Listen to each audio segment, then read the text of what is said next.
السلام علیکم ورحمت الله. تاسو کتلی شئ ډونلډ ټرمپ کم چې د امریکای صدر دی د وخت کې د حلف اغستو دوران کې د تقریبا 2 غنټې تقریر وکړلو، خو په هغې کې هغه یوه فیصله چې د کومه وکړله هغه ډېره زیاته بهترین وه. زما خپله هم ډېره زیاته خوښه شوله او ډېر زیات خیر به ورسي په هغې کې، په خاصه توګه اسلامي کنټریز ته هم. څنګه چې تاسو ته معلومه ده په ډرامو کې په فلمونو کې مختلف په هغې کې موږ ته شو کېدله چې صرف 2 جنډر زموږ سره نه دي، یعنې سړی او ښځه، بلکې دې سره یو بل مخلوق هم دی، څه ته چې خواجه سرا وایي یا پښتو کې موږ هغې ته هجړاګان وایو.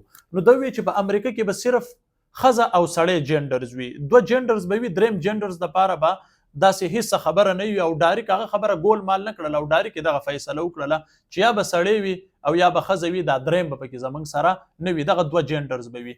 که موږ وګورو مختلف اسلامي کنټریز چې وو په هغې کې پاکستان هم و، داسې نور کنټریز پکې وو چې د هغې دپاره خپله قانون سازي وکړله او مختلف څیزونه یې مخې ته راوستل د هغوی د رایټ په حوالې سره. ډېره ښه خبره ده، خو یا دې سړی شي او یا دې ښځه شي. لکه دا دریم کم جنډر چې دی د هغې حوالې سره دوی چې دا کومه خبره وکړه دا ډېره زیاته بهترین فیصله وکړله چې سړی او ښځه 2 جنډرز، دریم جنډر به په دې کې نه وي په امریکا کې. نو اوس ګورو چې یاره کم نور ملکونه دي چې د دغې حوالې سره د دوی کم قانون سازي ده، د هغې نه مخکې دوی کم کار کول غواړي، په هغې باندې څه سوچ کول غواړي. خو زما په نظ باندې بلکې د اسلام په نظ باندې دا یو ډېره ښه بهترین فیصله وشوه. دوی ته د رایټ میلاو شي یا د سړي په شکل کې او یا د ښځې په شکل کې د هغوی ته حق ورکړلی شي. خو داسې نه چې یاره لکه څنګه چې نن سبا روان دي چې یاره مطلب که اجړا د بل اجړا سره واده کولی شي یا ښځه د اجړا سره واده کولی شي یا سړی د سړي سره واده کولی شي.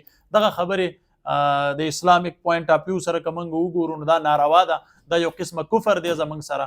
او داسې هم یو بهترین فیصله ده چې یاره دوی په 2 جنډر باندې خبره وکړه چې یا سړی او یا ښځه، دا دریم جنډر به پکې نه وي. ډېره بهترین فیصله ده زما په نظر. تاسو هم کمنټس وکړئ چې تاسو د دې باره کې څه تاثرات لرئ.